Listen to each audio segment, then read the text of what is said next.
El portal nomás lo que yo no sé usar todavía, pero una vez que sé usar ya le puedo pasar ahí también el libro entero porque es bastante larguito. Pero para que conozcan, el ministerio tiene una política de salud que es como un mapita que le ayuda a seguir cómo es lo que se va a empezar a trabajar en el área de acceso a la salud, a la cobertura, cómo tiene que trabajar dentro del territorio nacional. Es como que le va a dar esa idea, ¿verdad? De cómo se va a trabajar en el tiempo, en el estado y cómo se va a sobrellevar todo el área administrativa dentro del área de la República. ¿Está bien? ¿Cuáles son los marcos conceptuales y qué compromisos ellos hicieron dentro de esa política nacional de salud? Dentro de todo eso se dio un énfasis de cómo es lo que se va a trabajar. Uno de ellos es el fortalecer la estrategia del acceso. ¿Se recuerdan que dijimos que por qué se morían nuestras mujeres? ¿Sí? Porque había mucha muerte materna. Porque uno de ellos era el problema, el acceso.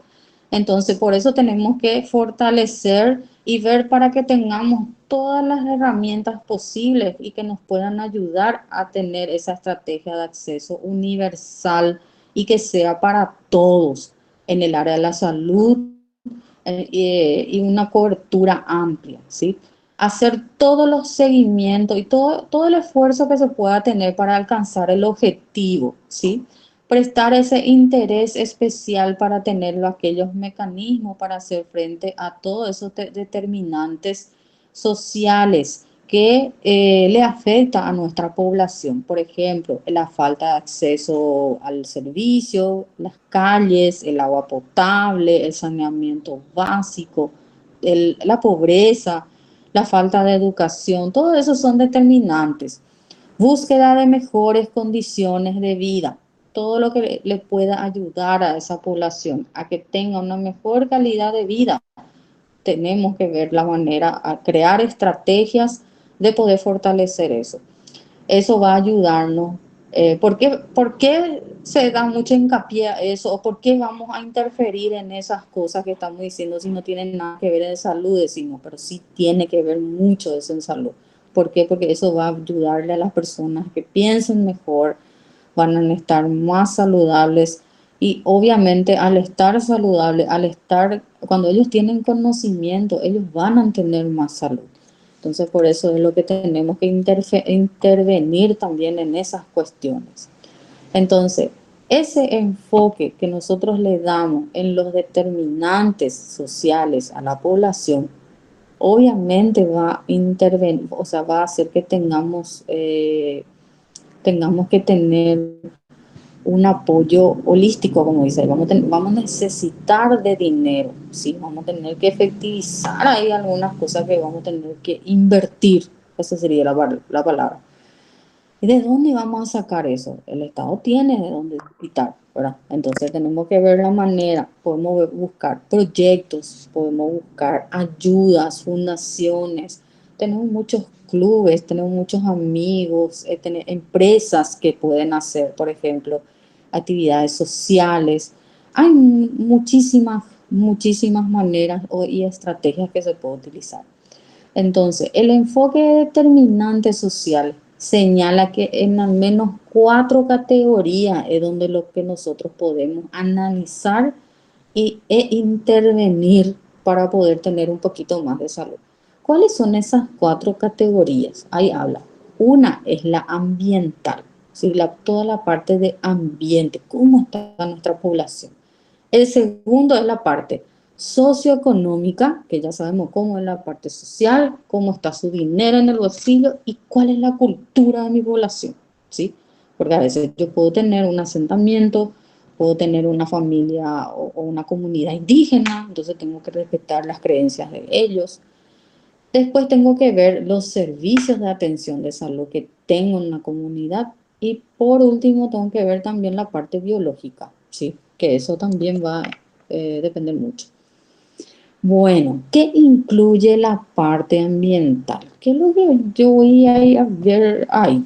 ¿Qué es lo que voy a buscar en la parte de ambiente? Bueno, incluye esa mirada del hábitat específico de la comunidad, porque es como les dije, yo puedo ir a intervenir en el country club, por ejemplo, entonces ahí ese lugar va a ser totalmente diferente a un barrio que está a un poquito, a 8 cuadras más o menos de la universidad de usted, hay un asentamiento, por si no sabían, que se llama el asentamiento San Antonio, que es un lugar en donde están cerquita y ya del río, del arroyo Acaramí, que ese arroyo Acaramí se va y desemboca al río Paraná. Y ahí hay mucha gente que vive en, en estado de vulnerabilidad, se llama eso. Entonces, en la realidad de ellos es muy diferente. Y sabían que ellos están, les separa el río, no sé por qué quiero decir río, pero es el arroyo Caramí le separa del barrio Country Club y está el río Acaramí y hacia el otro lado ya está ya el San Antonio.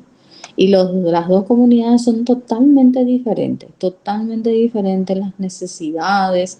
Uno es ahí donde están todos los más ricachones del Paraguay y en el otro están las personas más pobres que pueden ver en toda su vida. Entonces, por eso es lo que nosotros necesitamos saber, cómo es la comunidad. Ahí dices, la seguridad y la disponibilidad del acceso al agua que ellos tienen. Porque diferente es nosotros que nos vamos, queremos tomar agua, no vamos nosotros a abrir una canilla y ya nos servimos. Muchas personas no es así, tienen que ir, tienen que recorrer muchas cuadras, tienen que esperar horas o tienen que ir a buscar un arroyito para juntar agua para poder tomar.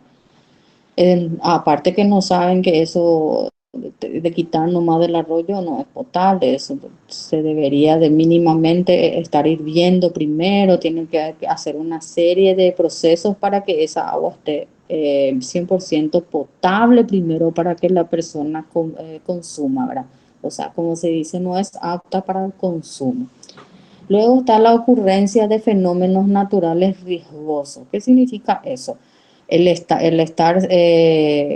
en el tránsito de un volcán, por ejemplo, o estar cerca de un arroyo que de repente puede inundar mi casa. Esos son los lugares que están donde yo tengo que ver. Un lugar donde no es apto para que yo pueda construir mi casa. La interrelación con otras especies, si es que de repente es un lugar donde corre el riesgo de estar con animales que no es, que son riesgosos, no sé, algún bosque. Yo, por ejemplo, cerca de mi lugar tengo un bosque que está cerrado, que por cierto hay muchas víboras, ¿verdad? Porque es un lugar que nadie entra. Y atrás mismo hace poco se hizo el famoso loteamiento, o sea, ahora se abren los terrenos para que la gente pueda comprar su casa. Y las primeras personas ahora que están viviendo están sufriendo porque esas víboras se van y llegan a la casa de ellos. Y ellos vienen corriendo junto a mí, me dicen, ¿qué es lo que podemos hacer? Ya no aguanto más porque ya acercamos todo y ellos igual llegan, ¿verdad? Y que lo que, porque ellos son los que vienen en el hábitat de las víboras, ¿verdad? Porque el bosque está frente a su casa, ¿verdad? No podemos nosotros, tenemos que estar en la realidad del lugar donde están ellos, ¿verdad? Y cosas así. Y luego está la contaminación del suelo y del aire, que cada vez más sabemos que es una realidad del lugar, que acá, por ejemplo, sabemos que a la mañanita tenemos un aire bien fresco, todo, pero a la noche vos te das cuenta que a las 5 a las 6 el aire ya está todo contaminado porque la gente está muy acostumbrada acá a quemar nomás su basura. Paraguayo es muy inconsciente, prefiere no pagar para que se le tire la basura, y entonces pone nomás un lugar, prefiere cavar un pozo ahí atrás de su casa y quemar todos los días su basura porque no quiere pagar. Entonces, y no piensa que eso está matando más todavía a nuestro mundo, ¿verdad? No piensa en las consecuencias. Luego está la parte de socioeconómica y cultural, como vemos ese lado. Vemos que da cuenta a la participación en redes sociales o de ayuda, que cada vez es más importante tener, porque ahora vemos mucho el tema de que los jóvenes están más perdidos con el tema de las drogas. Y es muy triste que acá en Paraguay, por ejemplo, nosotros no tenemos, no contamos en ningún lugar acá en Paraguay donde yo, por ejemplo, si tengo un familiar que es adicto y que quiere dejar, que quiere abandonar, lo que sea, en donde yo le podía dejar para que él pueda eh, superar ese vicio, ¿verdad? No se le puede internar en ningún lugar para que él pueda superar su ansiedad, la falta de su droga. ¿Y qué hacen acá? Se pasan robando, le causan mucha bronca a las personas que pasan por las calles. Hay mucho problema ahora, por sobre todo hacia el centro, que hay muchos adictos, ¿verdad? Que cuando no tienen su droga hacen cualquier cosa en realidad. Entonces, el acceso al empleo es muy, es muy importante para que la persona se sienta, ¿cómo se dice? Se sienta que es importante para la familia, que él está apoyando en los gastos de la casa. Entonces, el acceso al empleo es muy importante para todos. Entonces la educación también, porque si una persona no es educada, no va a poder avanzar, se va a sentir frustrado. Entonces para la población el tema de educación es muy importante. Hay personas que se educan ya después de ser mayores y al tener educación encuentran un empleo y mejoran la calidad de vida, le dan una mejor calidad de vida para su familia, mejora las condiciones de su casa, de comprar un vehículo y eso obviamente le hace sentir feliz, ¿verdad? La vivienda también es importante, la alimentación, la recreación, eso obviamente también. Incluye las condiciones estructurales de las políticas públicas, los elementos también que son de equidad social, ¿verdad? Que eso tiene que ser para todos, ¿verdad? No podemos pensar solamente en algunas personas y otros no. Que acá obviamente no es equitativo. Tenemos muchos canchas de fútbol nomás, pero no hacemos otras cosas, no ponemos un lugar para caminar, un lugar para andar en bicicleta, porque no creamos otro tipo de actividades físicas, ¿verdad? Solamente se enfocan en un tipo de deporte. Deberíamos de tener más opciones para la gente. Después están los servicios de atención de salud, que se refiere a los aspectos más clásicos de la preocupación del sector salud, como es la organización del sistema, cuál es la característica que tiene ese servicio y cómo se protege la parte social. Luego están los biológicos, que va a entrar el sexo, la etnia, si en el caso de los indígenas, y la característica del curso de vida de las personas, cómo van a interactuar, obviamente, con el ambiente, ¿sí? Luego, en la política nosotros tenemos como valores y principios, o sea, nosotros al ser, digo nosotros porque yo también soy funcionaria del Estado, tenemos como valores y principios, que esto yo generalmente siempre saco en el examen, los alumnos a veces no suelen saber expresarse nomás, saben pero no quieren a veces decir.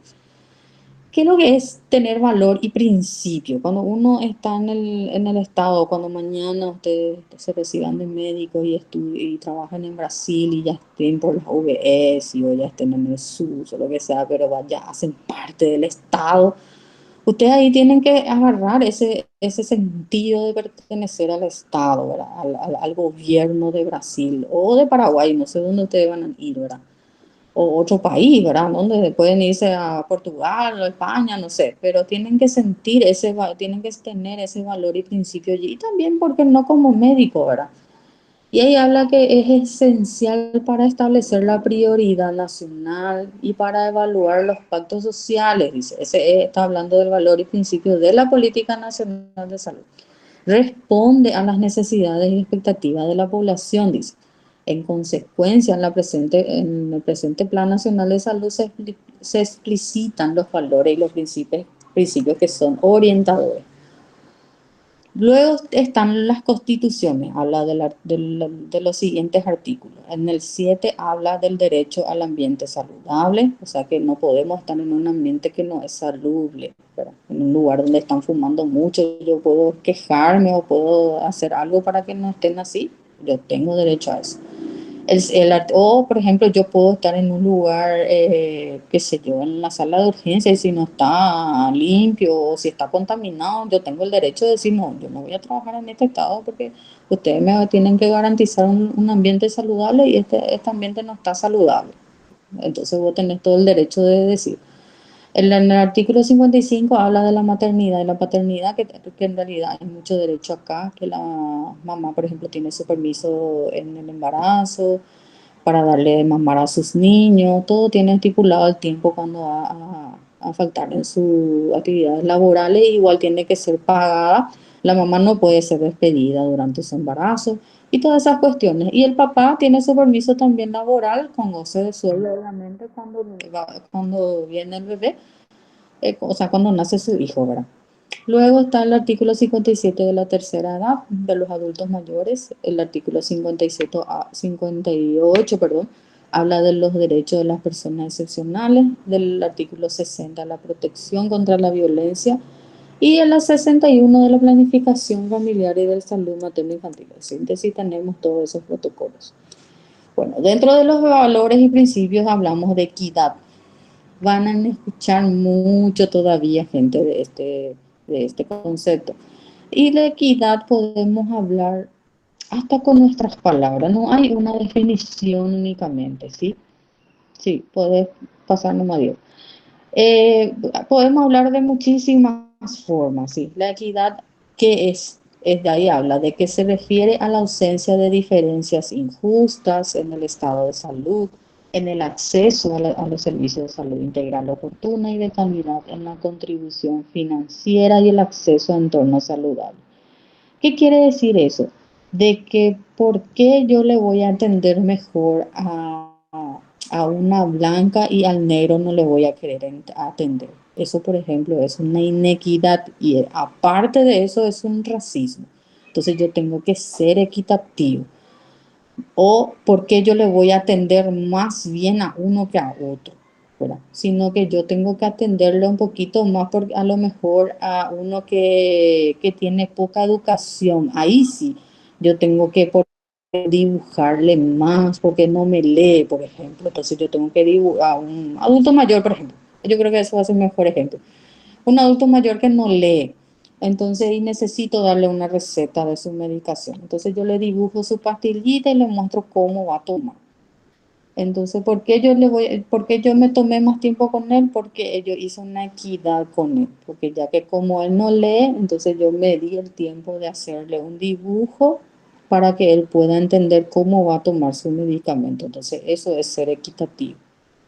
La equidad es una piedra angular de los valores sociales, dice, la forma en que una sociedad trata a los miembros menos favorecidos, ¿verdad? O sea, que aquellas personas que fueron menos favorecidas por muchísimos factores puede ser, o sea, por muchos motivos, donde refleja el valor que confiere a la vida humana, ya sea de manera explícita o implícita. Porque mucha gente a lo mejor tiene oportunidades que a lo mejor nosotros no tuvimos o nosotros tuvimos oportunidades que ellos no tuvieron nomás, ¿verdad? Están ahí porque quisieron estar o porque no quisieron. Eso ya no podemos defender por qué. La solidaridad, el grado en el que los miembros de una sociedad trabajan conjuntamente para poder definir y conseguir el bien común. Que eso podemos hacer tanto en grupo, podemos hacer en iglesia, podemos hacer como médico. Eso ya depende de cómo. Entonces la solidaridad social es uno de los medios, dice, por lo cual la acción colectiva puede superar problemas comunes. Los sistemas de salud y de seguridad social son mecanismos mediante los cuales, dice, puede expresar la solidaridad entre individuos de distintas clases y generaciones al interior de una sociedad, ¿sí?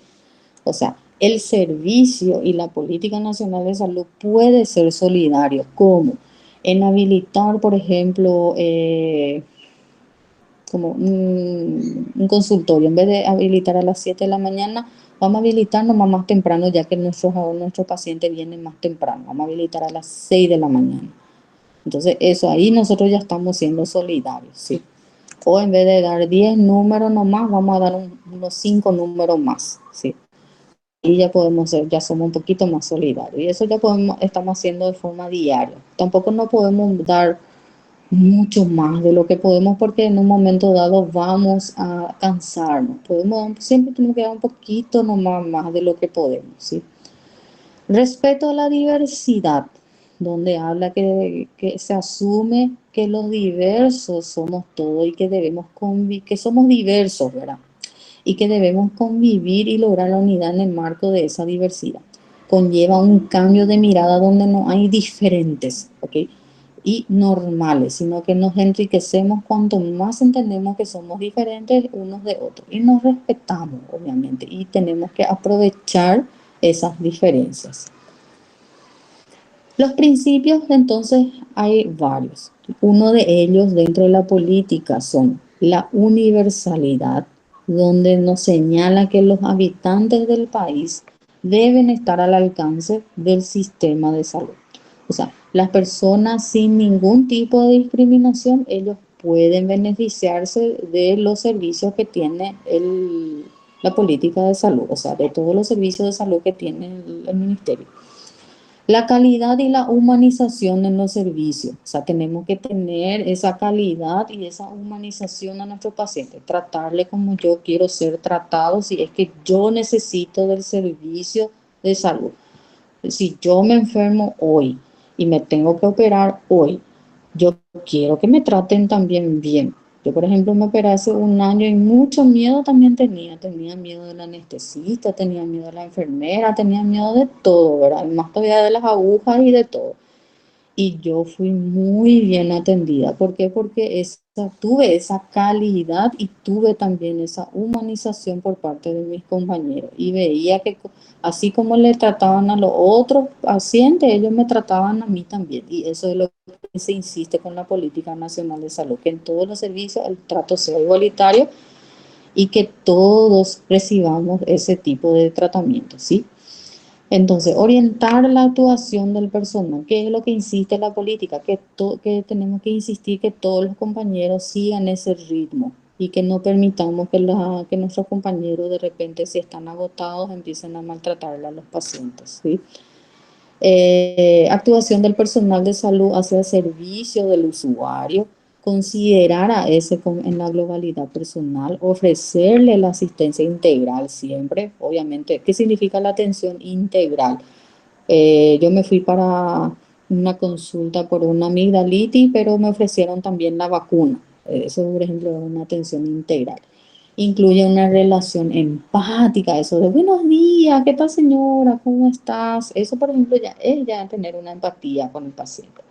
Centrada en la persona y favorecer el buen trato mutuo entre nosotros, porque lo que nos queda bien también es yo estoy consultando con el paciente y yo, por ejemplo, estoy tocando mi teléfono y ni siquiera le estoy mirando a mi paciente. Eso también es otra cosa eh, que hay que limitarse. Después está la eficiencia. Tampoco es bueno, yo le atiendo muy bien a mi paciente, pero yo no soy eficiente en lo que hago. Eso también hay que cuidar también ese aspecto. La eficiencia es aquella relación que tenemos que es óptima entre los recursos utilizados y la obtención de buenos resultados en salud y calidad. O sea, mi servicio también tiene que ser de calidad. Por ejemplo, si yo sé que en la gastritis, por ejemplo, ya no se está usando más la ranitidina, que ya se dejó de usar hace años acá en Paraguay, ¿por qué yo estoy siguiendo, por qué le estoy dando todavía eso a mis pacientes? Entonces, eso es ser eficiente. La extracción del máximo provecho a los recursos disponibles, que vamos a hacer otra vez el ejemplo de la gastritis.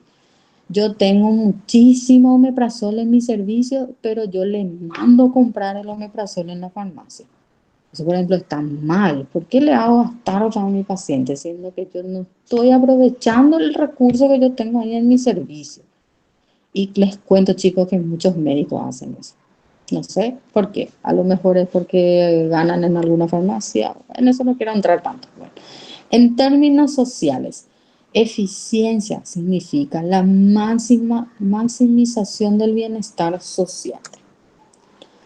La responsabilidad también es muy importante. Mediante ese principio se tiene que se asegura, ¿verdad?, que los derechos sociales se garanticen y se aplique a los ciudadanos que estén protegidos ante cualquier daño, que puede ser un ejemplo. Yo, por ejemplo, le vacuné a María y yo ahora le voy a vacunar a Bernardo, pero yo cuidé que la misma, la jeringa que usé con María no voy a más usar con Bernardo.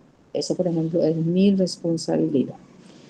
La transparencia en la gestión y en la rendición de cuentas, ¿sí?, que es el uso conocido y claro de los recursos que se han encomendado, eliminando cualquier discrecionalidad indebida en su utilización y garantizar el acceso a la información de los usuarios y ciudadanos en general. Acá, por ejemplo, puede ser, yo compré 20 omeprazol, pero yo hice figurar 10 nomás y los otros 10 no compré y guardé el dinero aparte. Eso, por ejemplo, no soy transparente entonces en mi gestión. ¿Y qué pasó con esos 10? No, pues nadie no se va a dar cuenta. Voy a inventar, voy a poner que yo eh, que estaba vencido, o voy a documentar que hice que estaba, que sé, como que qué sé yo, que se cayó de mí, no sé, que voy a inventar algo para que yo pueda ganar dinero por esas 10 cajas que no presenté. Eso, por ejemplo, es lo que está mal, que yo no tuve una buena rendición de cuenta de, de los recursos, que justamente eso es lo que vamos a aprender en mi materia. Luego está la integralidad, donde la cartera de servicio está disponible para que debe ser suficiente, o sea, que la cartera de servicios debe estar disponible, debe ser suficiente para poder responder a las necesidades de la salud de toda la población. Tiene que incluir la promoción de la salud, o sea, desde esa perspectiva, la prevención, el diagnóstico precoz, la atención obviamente curativa, la rehabilitadora, la paliativa y el apoyo al autocuidado, que también ahora está muy de moda. El autocuidado está ayudando a mucha gente, que es aquel paciente que conoce más sobre su salud. Y después está la sostenibilidad, donde los avances deben ser estables en el tiempo y garantizar que se puede mantener para futuras generaciones, ¿verdad? La sostenibilidad del sistema de salud exige planificación estratégica y compromiso a largo plazo. Sí. Eso significa que si yo tengo muchos pacientes con gastritis, vamos a ir al mismo ejemplo, y yo estoy usando 30 comprimidos mensuales, yo tengo que garantizar que esos 30 siempre yo tengo que sea sostenible. No puedo yo dejar que el mes de septiembre yo no tenga eso, porque mis pacientes van a pasar un mes sin esa medicación y van a pasar un mes muy mal si es que no tienen esos medicamentos, no van a poder ni comer ni nada. Luego está la participación social, donde convierte a aquellos individuos que son socios activos en la toma de decisiones sobre las asignaciones de los recursos de salud en la definición de prioridades y garantizan que la rendición de cuentas sean estables, ¿sí? Implica reconocer que también forman parte, son más comprometidos en el funcionamiento también del sistema. Dentro de la participación social, nosotros tenemos una actividad en el primer nivel que se llama Atuguazú, o sea, está en guaraní, que el Atuguazú significa juntarse, ¿sí? Y ahí las personas, generalmente los que se van son los líderes comunitarios y cada uno se va, o sea, es una reunión en realidad y se va diciendo cuáles son las necesidades en nuestro barrio. Y ahí por lo que se habla también del servicio de salud. Si yo tengo un servicio cerca de mi casa, entonces nosotros ya decimos, bueno, ustedes sabían que en el servicio de nuestra unidad de salud ya no funcionan más las luces del frente, tenemos que cambiar, o le falta un letrero porque se cayó el letrero, porque en la última tormenta se cayó todo. Bueno, y para eso sirven los atubazos. Luego está la intersectorialidad, que es el sector de salud que debe trabajar con diferentes sectores y actores para velar porque las políticas públicas se alineen con el fin de maximizar su potencial, contribuir a la salud y al desarrollo humano. Luego de esas reuniones de la TUASU, Es como que se hacen como un resumen de las debilidades que tiene este servicio. Y ahí puede entrar tanto salud, el camino, agua, todas las necesidades que puede tener el barrio, ¿verdad? Pero en realidad lo que más a nosotros nos interesa es el tema salud. Esa problemática se va y se lleva en los consejos locales de salud, que era lo que le estaba explicando hace rato. Y de los consejos locales se le lleva a los consejos regionales y de los regionales al Ministerio de Salud.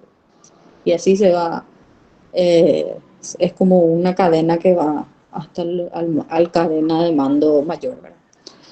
¿Cuál es el objetivo principal de la política nacional de salud? Avanzar al acceso universal a la salud, dice, lograr la cobertura universal de salud al mayor tiempo posible para poder reducir las inequidades en salud y mejorar la calidad de vida de la población en el marco del desarrollo humano y que sea sostenible. La misma posee 7 tipos de estrategias para poder lograr eso, bien marcadas para su ejecución. El fortalecimiento de la rectoría y la gobernanza, el fortalecimiento de la atención primaria a la salud, que es articulada en redes integradas, tiene el fortalecimiento de las acciones intersectoriales e interinstitucionales para el abordaje de los determinantes sociales. Luego está el mejoramiento de la eficacia del sistema de salud mediante el aumento de la optimización del uso y la debida preservación de los recursos, el fortalecimiento de la gestión del talento humano en salud, el desarrollo y fortalecimiento de salud pública en la frontera y garantizar el acceso y la calidad del agua y la seguridad, eficacia y uso racional de los medicamentos y también promover el acceso e innovación con las tecnologías sanitarias. Esas son las siete estrategias. Luego, cada uno tiene otra vez cómo trabaja. Yo le puse algunos ejemplos nomás que tiene el libro. Es para más o menos conocer, pero después en el libro ustedes pueden ir leyendo o afianzar más sus conocimientos dentro de eso. ¿Cómo hace ese trabajo dentro del primer ítem que es fortalecer la rectoría y la gobernanza? En todos sus componentes hace el fortalecimiento, ampliar y potenciar el sistema de gestión de la calidad en salud. Está haciendo el trabajo de generar los espacios de mejora continua en el marco de la construcción de la cultura de la calidad y calidez en la prestación de servicios en todos los ámbitos institucionales con una participación activa de la comunidad. Eso es lo lindo del programa, que en todo el tiempo ellos le involucran a la comunidad, ellos le escuchan a las personas del barrio. Porque en realidad, usted seguramente piensa, ¿por qué le involucran? Porque ellos son los que más conocen los problemas de su barrio. Generalmente el ministro de Salud, por ejemplo, no va a conocer los problemas que yo tengo en mi barrio.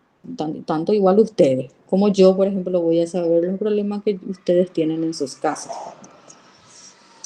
En el segundo, donde hablaba de fortalecer la atención primaria,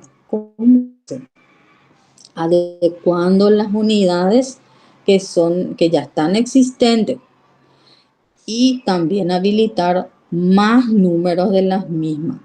Tratar de articularle en redes. ¿Qué significa articular en redes? De trabajar todos juntos. Por ejemplo, yo tengo un paciente grave, te voy a mandar esto, vamos a ayudarnos con esto, no. O sea que me vino un paciente que es de tu barrio y le es más lejos venir en el mío que en el tuyo. ¿Será que vos le podés dar, verle vos y para que ella no gaste más pasaje? Esas son las cosas de trabajar articuladamente. Desarrollar e implementar redes integradas e integrales de servicios de salud basadas en la estrategia de atención primaria, donde tiene que contemplar el fortalecimiento de los servicios de referencia. Ese es el mismo ejemplo que hace rato comentó el compañero, que si yo, por ejemplo, necesito llevarla a una embarazada en Asunción, y si es que cómo yo voy a saber si tiene o no cama. Nosotros tenemos los contactos de ellos y tenemos forma de poder saber quién le va a atender. Él ya sabe el historial clínico, nosotros ya tenemos la cama que ella va a ocupar. todo. Eso es trabajar en redes. Entonces, una vez que yo ya tengo lo que me van a recibir, por ejemplo, a María, doña María, entonces ahí recién el vehículo le traslada a María hasta donde ella se va a ir, y una vez que ella llega ya, obviamente se le da todos los documentos de la historia clínica, de todo lo que yo le hice en mi servicio. Ese documento ella tiene que llevar, obviamente, para que lo que le va a recibir le haga el seguimiento. Y obviamente cuando ella va a volver junto a mí, es que se llama eso contrarreferencia, el médico tiene que pasarme también todos los documentos cuando ella, una vez que ella regresa a su lugar de origen.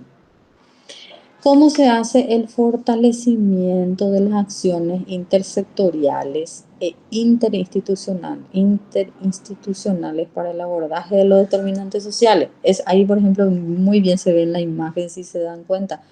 Una vacunadora se está yendo en el caballo con su termito de vacuna. Solita se está yendo, porque él mira en el camino. No puede irse seguramente en moto, no puede irse caminando. Entonces ella vio una estrategia. ¿Y cuál fue su mejor estrategia? Irse al caballo entonces. Eso, por ejemplo, es un determinante. Entonces, articular acciones para fortalecer la promoción de la salud, haciendo énfasis en los aspectos intersectoriales e interinstitucionales. ¿Qué significa esto? Lo que se está haciendo últimamente ahora, en involucrarle más, por ejemplo, a Itaipú en el área social. Nosotros logramos en estos últimos años, nosotros digo porque fue una lucha entre todos los médicos de Paraguay, por decirlo, de APS, que se logró que Itaipú construya varias unidades de salud en todo el Paraguay, a través del gobierno, obviamente, ¿verdad? Gracias a eso, y aparte de la construcción, también se consiguió el equipamiento y todo lo que necesita el servicio, ¿verdad? Y la verdad que no tengo en mente cuántas unidades ya construyó, pero una de las unidades más lindas que hay y más completas que tenemos. Y eso, por ejemplo, a través de toda de ese fortalecimiento que se tuvo con eso, se puede conseguir esas cosas, ¿verdad? Luego está mejorar los mecanismos de coordinaciones para poder vigilar y controlar integralmente los vectores con medidas amigables al ambiente. Eso, por ejemplo, si nosotros dejamos de utilizar, por ejemplo, vamos a tener ¿por qué no otra vez una pandemia de una chikungunya? Por ejemplo, si es que nosotros bajamos la guardia si no hacemos un buen control. Luego, fortalecer el sistema de comunicación social asertiva, con pertinencia cultural, étnica y criterios de accesibilidad, para poder dar un abordaje multisectorial de los determinantes sociales de la salud. El cuarto, entonces, mejorar la eficiencia del sistema de salud mediante el aumento, la optimización del uso y la debida preservación de los recursos. ¿Cómo se hace eso? Modernizando los sistemas de información de salud, enfocando en la calidad de los datos para la toma de decisiones gerenciales,